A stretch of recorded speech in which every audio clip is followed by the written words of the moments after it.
Hey guys, tonight we glide under gaslit arches and through velvet curtains that whisper when you pass, into streets where the fog tastes faintly of coal and sugar and the cobbles remember every hurried footstep. You stand at the edge of Victorian London where hansom cabs rattle, where gentlemen lower their eyes in public and raise every eyebrow in private, where rules shapeshift the way mist wraps around a lamppost.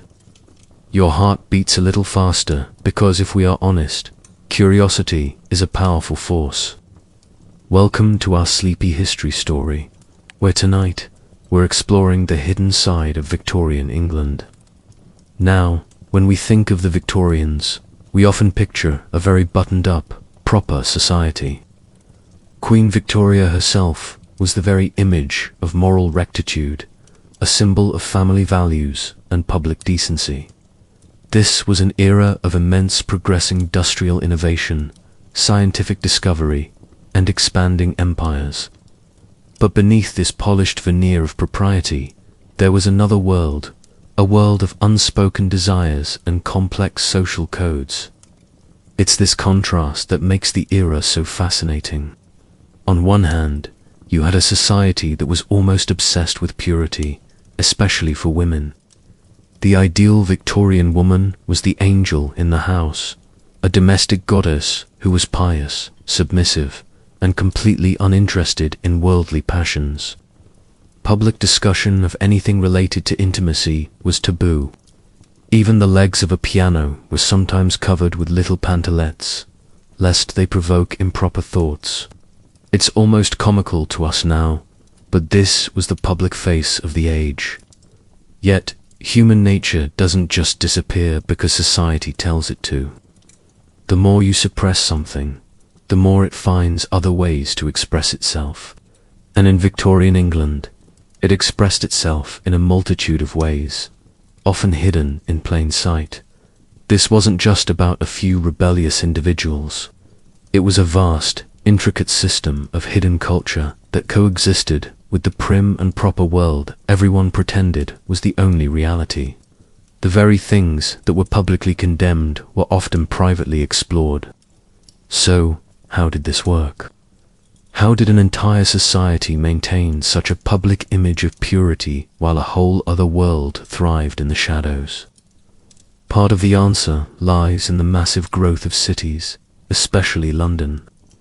For the first time, millions of people were packed together, creating a sense of anonymity that rural life never allowed. You could be a respectable family man in one part of the city and someone entirely different in another, just a few streets away. The city itself became a character in this story, its foggy alleys and crowded tenements providing the perfect backdrop for secrets. This created a sharp division between the public and private spheres.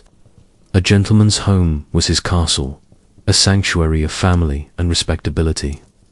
But outside that home, the rules were different. Gentlemen's clubs, for instance, were exclusively male spaces where conversations and behaviors were permitted that would have been scandalous anywhere else. They were a key part of this double life. Here, men of the upper classes could relax, socialize, and be free from the strict moral codes that governed their family lives. Now, let's talk about courtship. Even something as seemingly straightforward as finding a spouse was governed by an incredibly complex set of rules. The season in London was the high society marriage market. Young, eligible women, or debutantes, were presented at court and then spent months attending a whirlwind of balls, dinners, and parties. The goal was simple: to secure a favorable marriage proposal, but the process was anything but. A young lady could never be alone with a man who wasn't a relative. She couldn't initiate a conversation or even show too much intelligence, lest she be seen as intimidating. Every interaction was a carefully choreographed dance. The way a woman held her fan could convey a secret message. A dropped glove could be an invitation for a gentleman to approach. It was a language of subtlety and unspoken understanding. The pressure on these young women was immense. Their entire future, their social standing, their financial security depended on making a good match.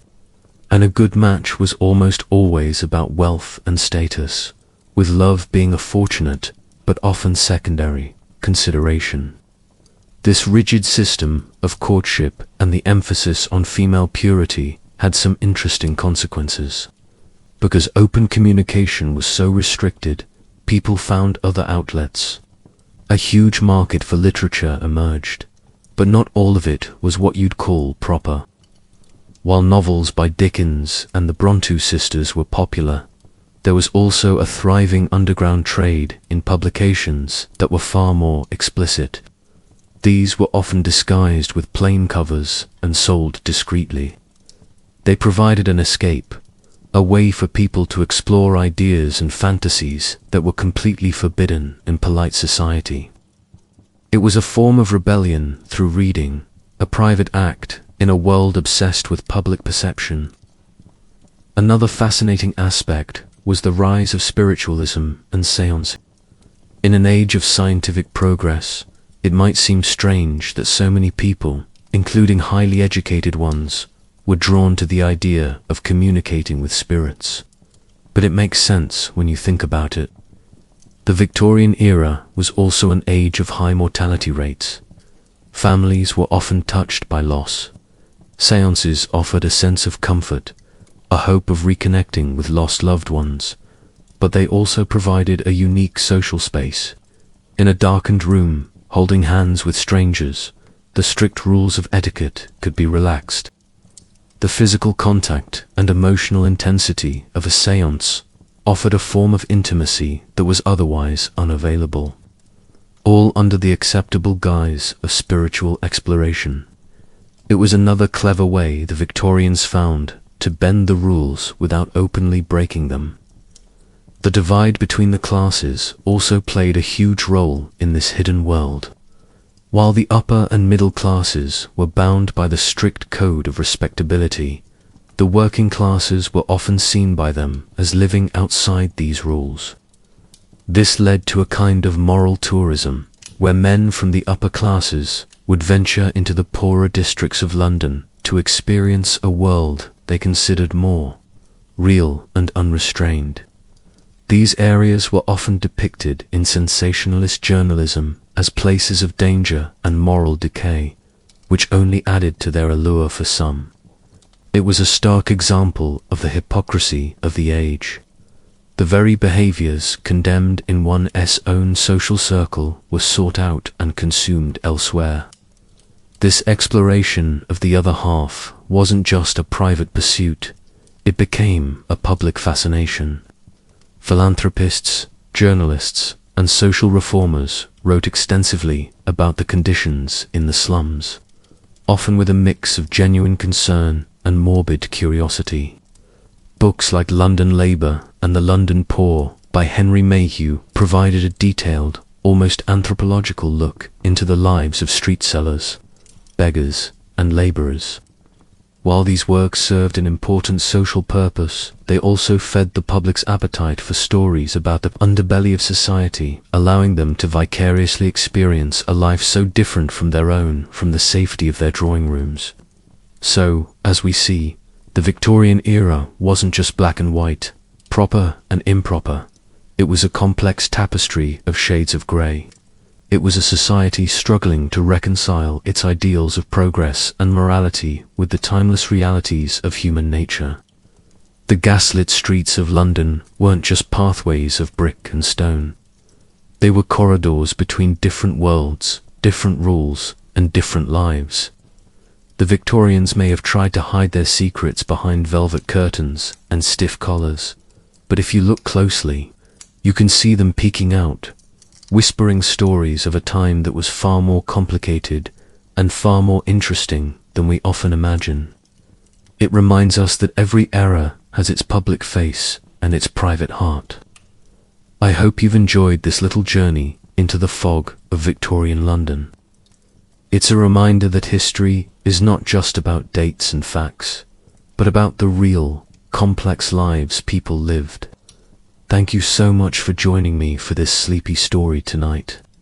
If you found this interesting, please consider liking this video and subscribing to the channel for more explorations into the hidden corners of the past. Sweet dreams, and see you next time.